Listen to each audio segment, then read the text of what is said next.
Absolutely nothing you hear over the next few minutes is meant to make any sense at all.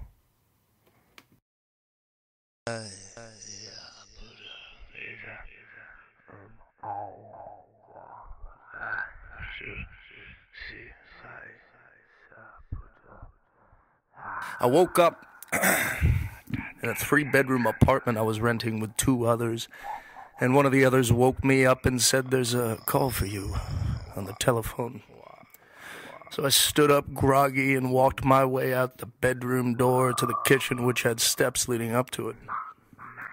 Put the phone in my hand and I sat on those steps, and I listened to the voice at the other end. "Hunter's dead." So I was drunk for a couple days, a couple nights, I'm not sure which one was which, but I fell asleep.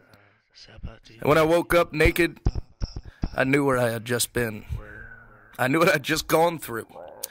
So I sat down at the computer, and I told the story of my life that past night. The one which one might call a dream, but I called reality, and I knew at that point that I had seen a good friend who had lost himself and given up. I was standing outside an old house, somewhat run down. A single street lamp danced above it. I was the only light in that night. I walked towards it as anyone would do, like a firefly doing what fireflies do. Maybe I'm thinking of a moth. And through the door, an outrageous party was taking place, and the floor was shaking, and I walked in and felt it and saw the music playing from across the room on top of a stage. On looking down, I noticed my beautiful leather shoes. I noticed I was wearing a 3-piece suit. This must be a dream. So I started walking through the crowd, and they parted blissfully, simply, easily, without my asking, without my thinking. I just got through. On the other side of the music-filled room, I got to an empty hallway with stairs leading up. Same thing as what I saw from outside, one light on, and it was at the top. So I walked up, step by step, hearing the sounds of a creaking house I'd never been to, but was currently standing in. The heels of my leather shoes clacked up those steps, and when I got to the top, there were 2 doors. In the first one, I saw an old bartender in a beautiful black vest. He was wiping down an empty oak table. I'd always been the person who'd rather be at the bar up top, above the crowds, having a whiskey and thinking about my thoughts. I was ready for that drink.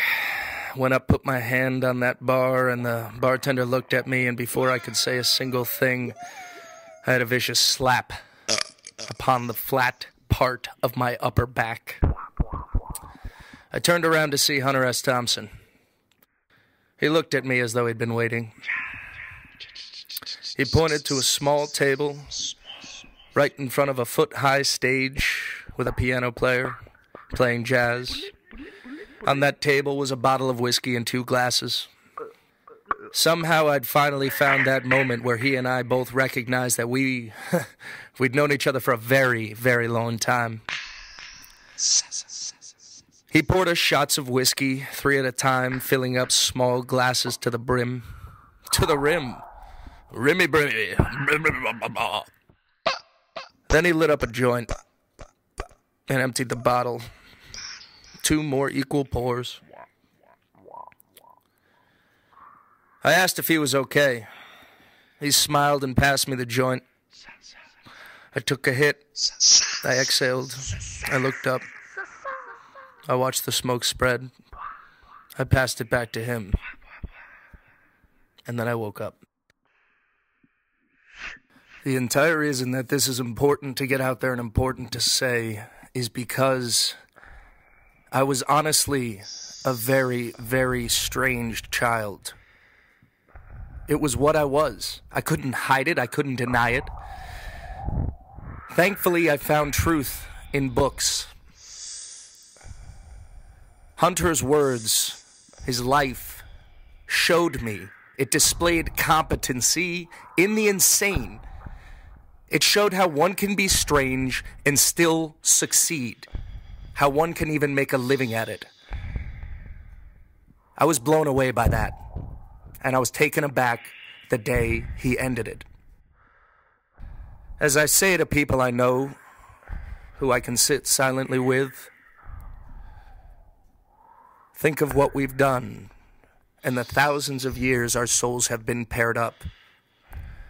Well, Hunter, I know you're standing up top, drinking your whiskey, smoking joints and blowing the smoke at angels, and you're probably riding horses that you get drunk before you sit atop. But that's what you always did, and I learned to do that too. Let the rest realize, no matter who you are, no matter what you do, no matter what you think, there is always hope. Holy shit, I can hear myself breathing. I need a cigarette.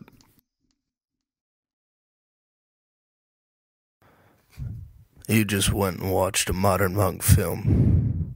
This is the first of many to come.